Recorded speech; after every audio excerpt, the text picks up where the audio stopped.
இயேசு கிறிஸ்துவின் நாமத்தில் உங்கள் யாவரையும் அன்போடு கூட வாழ்த்துகிறேன். இன்றைக்கு நாம் பார்க்க போகிற தலைப்பு, கவலை என்பது தேவன் உங்களுக்கு கொடுத்த சுமை அல்ல. Worry is not a burden that God has given you. வசனம் 1 பேதுரு 5:7. அவர் உங்களை விசாரிக்கிறவரானபடியால் உங்கள் கவலைகளை எல்லாம் அவர் மேல் வைத்து விடுங்கள். ஹல்லேலூயா.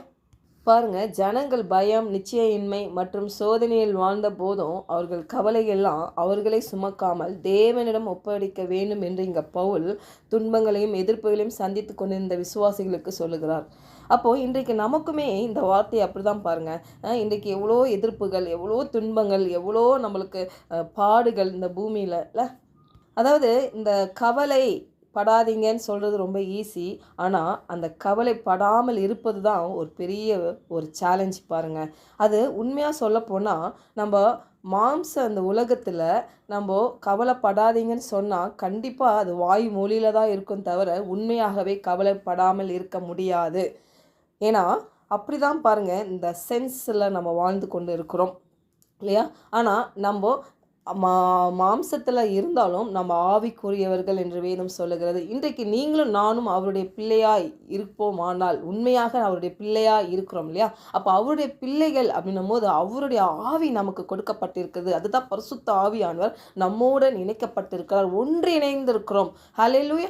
அப்போ அது உண்மையாக இருக்குமானால் இன்றைக்கு கர்த்தர் வார்த்தை என்ன சொல்லுதோ அதுதான் வேத வாக்கியமாக நம்ம எடுக்க வேண்டும். அது மாதிரி உலகத்தான் சொல்கிற மாதிரி கவலைப்படாது அப்படின்னு சொல்றதுனால கவலைப்படாமல் இருக்க முடியாது இல்லையா. அப்போ கர்த்தருடைய பிள்ளைகள் பாருங்க, ஆவிக்குரிய வாழ்க்கையில் நடக்கும்பொழுது சத்திய வசனங்கள் ஒவ்வொன்றும் ஆவியாயும் ஜீவனாயும் இருக்கிறது என்று பார்க்கிறோம். ஹல்லேலூயா. அப்போ நாம் ஆவிக்குரிய மனிதர்கள் என்ன பண்ணோம், ஆவிக்குரிய வசனங்களை நாம் எடுத்துக்கொள்ள வேண்டும். இன்றைக்கு சொல்லுகிற ஒரு வசனம், கவலைப்படாதீர்கள். ஹல்லேலூயா. கவலை என்பது தேவன் நமக்கு கொடுத்த சுமை அல்ல. அப்போது இந்த கவலை என்பது அப்போ தேவன் கொடுக்கலன்னா அது எங்கேருந்து வருதுன்றது நம்மளை ஈஸியாக புரிஞ்சுக்கொள்ள முடியும் இல்லையா. இந்த கவலை, மரணம், பாவம், சாபம், நோய் எல்லாமே இல்லை, எல்லாமே இந்த பூமியில் இருக்குது, தானாகவே இருக்குது. ஒவ்வொரு மனிதனுக்குள்ளாக அது இருக்குது. இன்றைக்கி அதை நம்ம எண்ணங்கள்லேருந்து நம்ம இதயத்துலேருந்து தூக்கி போடணும்னா வசனம் என்ற ஆயுதத்தை வைத்து தான் நம்ம அதை போட முடியும். சும்மாலாம் அதை போட முடியாது. சும்மாலாம் நம்ம வார்த்தை மொழியில் நம்ம சொல்ல முடியாது. அப்போ தேவனுடைய வார்த்தை என்ன சொல்லுதோ நம்ம அதை விசுவாசிக்க தான் நம்ம அழைக்கப்பட்டிருக்கிறோம். ஹல்லேலூயா. பாருங்கள், தேவன்கிட்ட வராத ஒரு காரியம் அது கண்டிப்பாக இந்த சத்துருக்கிட்டேருந்து தான் வருது. அப்போது இன்றைக்கு தேவன் நமக்கு கொடுக்குற எதுவோ அதுதான் நம்ம அக்செப்ட் பண்ணுறதுக்கோ ரிசீவதுக்கோ அழைக்கப்பட்டிருக்கிறோம். பாருங்கள், இந்த வசனம் ஆம்பிளிஃபைட் பைபிளில் இங்கிலீஷில் போட்டுக்கு பாருங்களேன். அது தமிழ் மொழியாக்கத்தில் சொல்கிறேன். உங்கள் கவலைகள் அனைத்தையும், உங்கள் எல்லா தவிப்புகளையும், உங்கள் எல்லா சஞ்சலங்களையும், உங்கள் எல்லா பாரங்களையும் ஒரேடியாக அவர் மேல் வைத்து விடுங்கள். ஏனெனில் அவர் உங்கள் மீது அன்புடன் அக்கறை கொள்கிறார், உங்களை கவனத்துடன் விசாரிக்கிறார். ஹல்லேலூயா. அப்போது இன்றைக்கு நம்ம கவலைகள் அனைத்தும் அப்படின்னா எல்லா கவலையும், 1-2 இல்லை, நம்ம சந்திக்கிற எல்லா கவலைகளையும், எல்லா தவிப்புகளையும், எல்லா சஞ்சலங்களையும், எல்லா பாரங்கள் இல்லை எல்லாம் ஒரேடியாக அவர் மேல் வைத்து விட வேண்டுமா. பாருங்கள், வசனம் என்ன சொல்லுதோ அப்படியே நம்ம கீழ்ப்படிய வேண்டும். ஹல்லேலூயா. இன்றைக்கு எந்தெந்த சூழ்நிலை, எந்தெந்த நிலைமையில் நீங்கள் இருக்கலாம், பாடுகள், பிரச்சனைகள், போராட்டங்கள், மன அழுத்தங்கள் இல்லை, வியாதிகள், இதெல்லாம் அழுத்தி கொண்டு இருக்கலாம். ஆனால் இன்றைக்கி கர்த்தர் சொல்கிற வார்த்தை எல்லாம் ஒரேடியாக என் மேலே வைத்து விடு. ஹல்லேலூயா.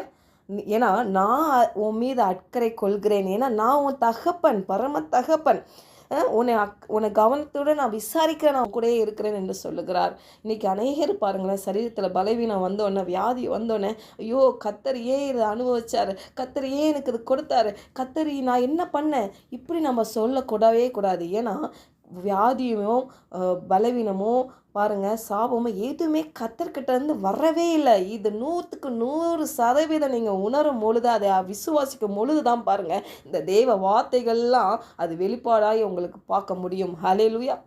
அப்போது இந்த பிரச்சனை இருக்குது, இந்த வியாதி இருக்குது, இந்த பலவீனம் இருக்குது, இதுலேருந்து கர்த்தருடைய வார்த்தை என்ன சொல்லுது, அதில் தான் நம்மளுடைய ஆவிக்குரிய ஜீவியமே இருக்குது பாருங்கள். நம்ம அப்படி தான் நடத்தப்பட்ட தேவன் நம்மளை அழைத்திருக்கிறார். ஹல்லேலூயா. ஏன்னா இந்த உலகத்தில் உபத்திரம் உண்டு, ஆனாலும் திடன் கொள்ளுங்கள், நான் உலகத்தை ஜெயித்தேன் என்று சொல்லுகிறார். அப்போ பயப்படாதீங்கன்னு சொல்கிறாரு. திடன் கொள்ளுங்கன்னா தைரியமாக இருங்க, தைரியமாக இருங்க, பயப்படாதீங்க, நான் உன் கூட இருக்கிறேன், நான் அதை ஆல்ரெடி ஜெயிச்சிட்டேன், அந்த வியாதி நான் சிலுவையில் சுமந்துட்டேன், நீ அதை விசுவாசி. அது ஏன் வந்ததுன்னு கேட்குறதுக்கு பதிலாக நான் அதுலேருந்து ஜெயம் எடுப்பேன் என்று நான் விசுவாசிப்பேன் என்று ஒரு தீர்மானம் எடுப்போம். ஹல்லேலூயா. அப்போ கவலை என்பது தேவன் நமக்கு கொடுத்த சுமை அல்ல, அதை நாம் சுமக்க வேண்டிய அவசியமும் இல்லை. ஹல்லேலூயா.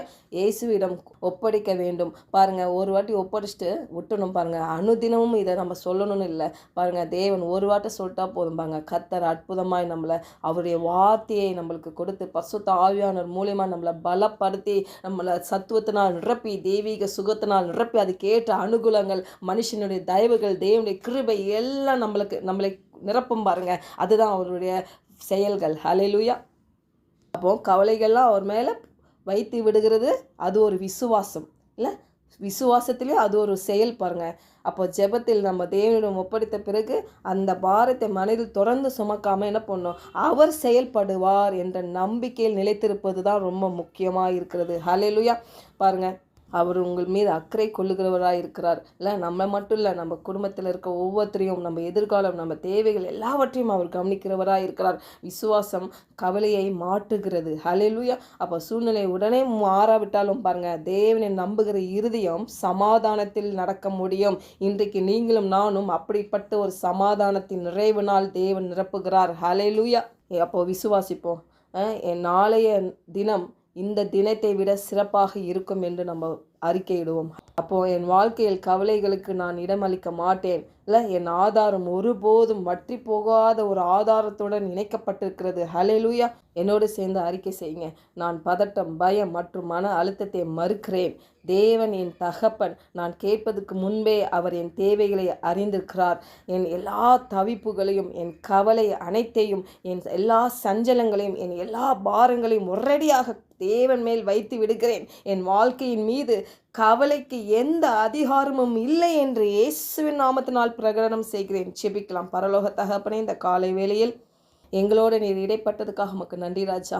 ஆண்டவரே, யார் யாரெல்லாம் ஆண்டவரே பாரத்தோட, கவலையோட, கண்ணீரோட, வியாதியோட இதை கேட்டுக்கொண்டு இருக்கிறார்களோ, என் தேவன் ஆண்டவரே, இந்த வசனத்தின்படி அவங்களோடு நீர் பேசியிருக்கிறீர் என்று நான் விசுவாசிக்கிறேன் கர்த்தாவே. ஆண்டவரே, இந்த பிரச்சனைகள் அவர்கள் தனியாக சுமக்க அழைக்கப்படவில்லை, அது உம்மிடம் ஒப்படைத்து விட்டு நீர் அவர்களை கவனித்து கொள்கிறீர் என்பதால் அவர்கள் நம்பும்படியாக அந்த இருதயம், அந்த விசுவாசம் உண்டாகும்படி நான் ஜெபிக்கிறேன் கர்த்தாவே. இயேசுவின் நாமத்தினால ஆமென்.